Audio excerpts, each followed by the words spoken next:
যুদ্ধের পঞ্চম সপ্তাহে এসে মার্কিন বিমান বাহিনী যে অভাবনীয় ক্ষয়ক্ষতির মুখে পড়েছে তা আধুনিক সামরিক ইতিহাসে বিরল। কুয়েতের আকাশে ফ্রেন্ডলি ফায়ার থেকে শুরু করে ইরানের গহীন পাহাড়ে একের পর এক মার্কিন যুদ্ধ বিমান ভূপাতিত হওয়ার ঘটনা ওয়াশিংটনকে এক চরম অস্তিত্ব সংকটে ফেলে দিয়েছে।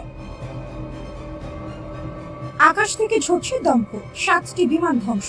এখন পর্যন্ত নিশ্চিত হওয়া গেছে যে অন্তত 7টি মনুষ্যবাহী মার্কিন যুদ্ধ বিমান ইরানের আকাশসীমায় ধ্বংস হয়েছে। 2 মার্চ কুয়েতের আকাশে ভুলবশত 3টি F-15 ভূপাতিত হওয়ার মাধ্যমে যে বিপর্যয় শুরু হয়েছিল তা এখন চরম রূপ নিয়েছে। 12 মার্চ ইরাকে জ্বালানি সরবরাহকারী KC-135 বিধ্বস্ত হয়ে 6 জন সেনার মৃত্যু এবং 27 মার্চ সৌদি আরবের প্রিন্স সুলতান এয়ারবেজে ইরানি হামলায় একটি E-3 সেন্ট্রি আর্লি ওয়ার্নিং বিমান ধ্বংস হওয়া মার্কিন আধিপত্যের মূলে কুঠার আঘাত করেছে। এমনকি অত্যাধুনিক F-35 যুদ্ধ বিমানও ইরানি গোলার আঘাতে জরুরি অবতরণ করতে বাধ্য হয়েছে। 2003 সালের পর এই প্রথম মার্কিন বিমান বাহিনী এমন ভয়াবহ বাধার মুখে পড়েছে।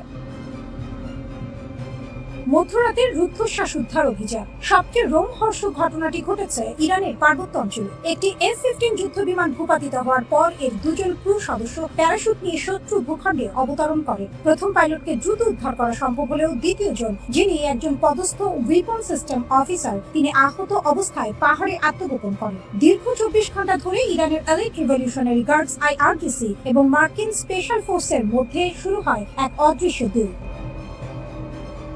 CIA এই সময় এক অভাবনীয় ডিপসেশন ক্যাম্পেইন বা বিভ্রান্তিমূলক তথ্য ছড়াতে শুরু করে। তারা ভুয়া সংকেত পাঠিয়ে ইরানি বাহিনীকে বোঝাতে চায় যে পাইলটকে স্থলপথে সরিয়ে নেওয়া হয়েছে, যাতে আসল উদ্ধারকারী দল সময় পায়। শেষ পর্যন্ত প্রেসিডেন্ট ডোনাল্ড ট্রাম্পের সরাসরি নির্দেশে একটি বিশেষ কমান্ডো ইউনিট ভারী বিমান কভার নিয়ে ইরানি সীমান্তের ভেতরে ঢুকে পড়ে।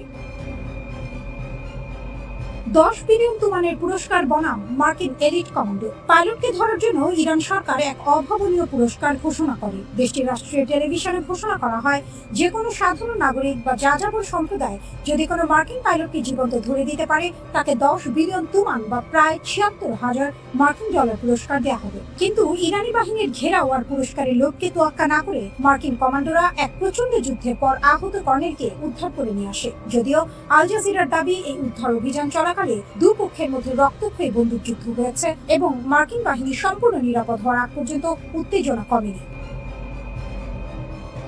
হার মানছে প্রযুক্তি, বদলাচ্ছে যুদ্ধের ছক। এই যুদ্ধের সবচেয়ে বড় ধাক্কাটি এসেছে C-130 ট্রান্সপোর্ট বিমান এবং MH-6 লিটল বার্ড হেলিকপ্টার ধ্বংস করার মাধ্যমে। উদ্ধার অভিযানে যাওয়া এই শক্তিশালী যানগুলো ইরানি বাহিনীর হামলায় বা যান্ত্রিক ত্রুটিতে অকেজো হয়ে পড়ে এবং পরে ইরানি মিডিয়া সেগুলো ধ্বংস করার বিজয় উল্লাস প্রকাশ করে। প্রতিটি ট্রান্সপোর্ট বিমানের দাম প্রায় $100 মিলিয়ন।